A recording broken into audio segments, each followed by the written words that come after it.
Samantha Womack's mantra since surviving breast cancer is never say never.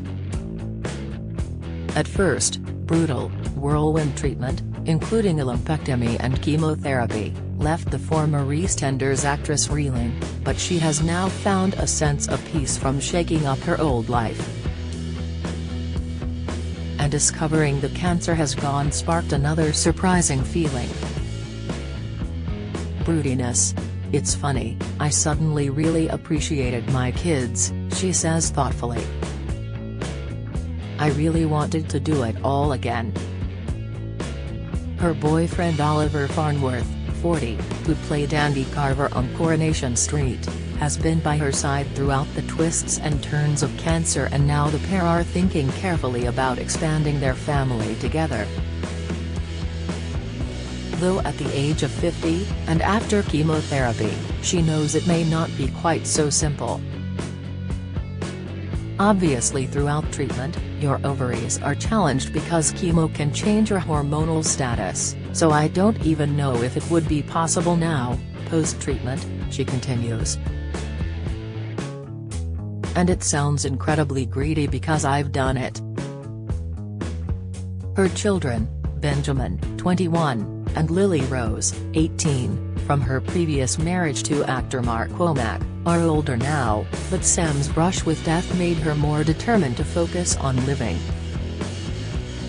"I just suddenly had this real yearning. It was like another little switch," she says.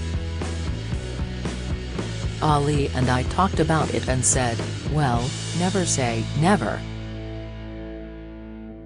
If it's not possible naturally, there are other ways. I just wanted to celebrate life. It might be an effect of the treatment.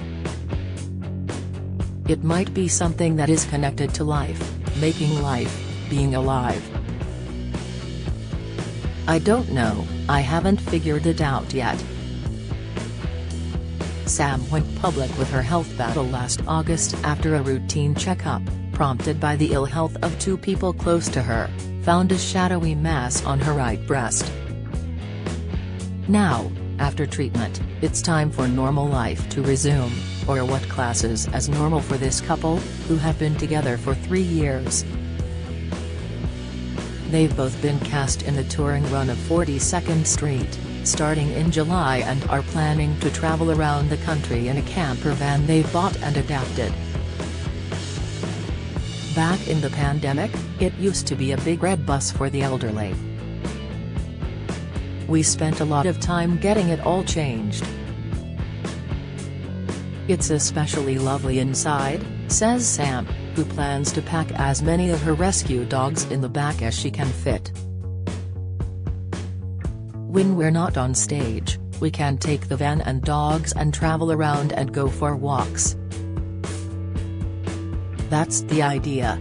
Sam and ex-husband Mark are still close and even live together, with the kids and Oliver, during the lockdown.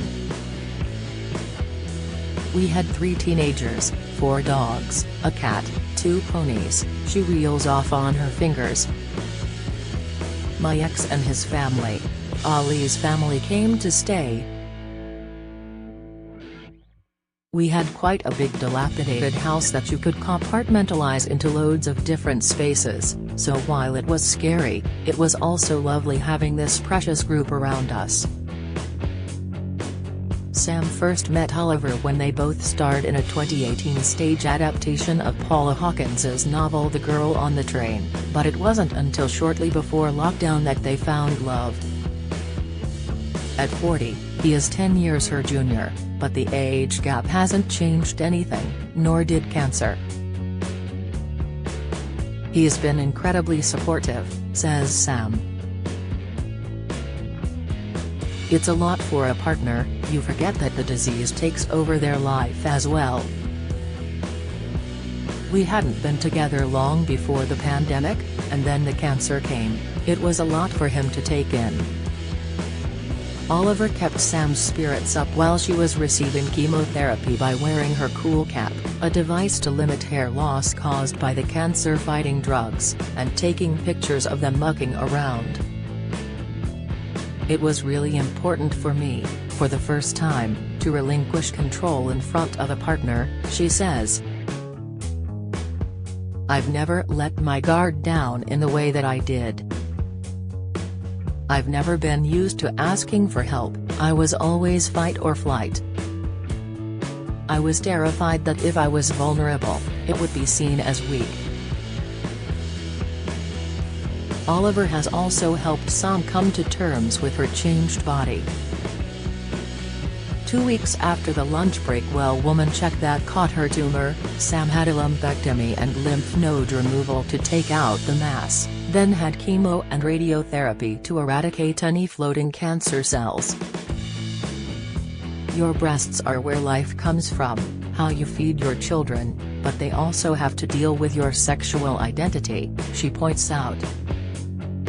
When that's attacked, it's not just the disease, it takes all of that away from you temporarily. During treatment and recovery, Sam turned to Yes to Life, a national lottery-funded support network that connects cancer survivors and gives them space to talk about their experience. I fell in love with women during the whole process, she says. Look at these incredible humans who are all taking care of themselves but also thinking about other people. What I find extraordinarily moving about women is they spend their life nurturing, and even after diagnosis, these women were telling me, I don't want to hurt my mom, I don't want to worry my sister, I don't want to scare my kids. They would be crying in private, and there was something really beautiful about that for me. Sam's friends played an important role too, lifting her up when she was struggling with the aftermath of treatment. Incredibly, her best friend Rita Simons, who played her on-screen sister Roxy to Sam's Ronnie Mitchell in EastEnders, managed to keep quiet the news she would make a fleeting return to the BBC soap after their characters' joint deaths at the end of 2017. Sam's character drowned trying to save her sister. I spoke to her just a week before it came out as I'd heard something from other friends, but she hadn't told me. Would I ever go back? I don't know. It's funny because she was saying, you didn't see my body so maybe I could have survived, but I was like, well we were both floating in that pool. It would be a huge reach to suggest we both got fished out of the pool and somehow we got hidden, but funny things happen in so planned. I don't know how that would work, but I love her optimism. And EastEnders gave me some of the best years of my life. While undergoing 2 rounds of chemo using doxorubicin, nicknamed the Red Devil by patients thanks to its bright color and cancer-killing power, Sam's hair began falling out. I lost around a third of it, she says, running her fingers through the shoulder-length blonde crop that has grown back. After weighing up whether or not to shave her head, Sam told her producer, she was starring as the White Witch in the stage version of The Lion, the Witch and the Wardrobe at the time, that she would go bald and weave it into her character's look. It shows how manic I was at the time, she laughs. I read this article that said not everyone's hair falls out with chemo, then I was like, oh god, I've already promised to shave it off. I thought, well I've got to do something. So I had this really beautiful long blonde hair, and I hacked it off myself, in a very short bob. It was very uneven. People at work were like, what the hell? Then I dyed it darker, then changed my mind, so I tried to go back lighter and it went orange. And then I went to Spain to recuperate and it went green in the swimming pool. I'd gone from looking like Elvis to the Grinch. It was the sudden death of Sam's soulmate dog Lola that made the former EastEnders actress pay attention to the amount of pressure she was piling on herself. Determined to go back to work after her surgery, Sam had returned to the stage and ignored the pain, until Lola's health rapidly deteriorated. While watching her German Shepherd/Greyhound cross taking her last breaths at the vet, Sam felt the bottom of her world fall out. "I just didn't know how to process it. It was much more upsetting to me than my diagnosis," she says. The next day she called her producer, who told her it was a sign to take time off work to recuperate. She and Ali flew to Spain, where they keep a home in the Valencian mountains, and there she could finally heal. "I find it very soothing to be among nature," Sam admits. "Out there the mountains are very big, and you feel very small. They were here a long time before you, and they'll still be here long after you've gone. You're not all important. And that's a really nice feeling." The National Lottery Awards are the annual search to find the UK's favourite national lottery-funded people and projects. To nominate your favourite, tweet using the hashtag #NLAwards or complete an entry form here. Entries must be in by midday on May 16.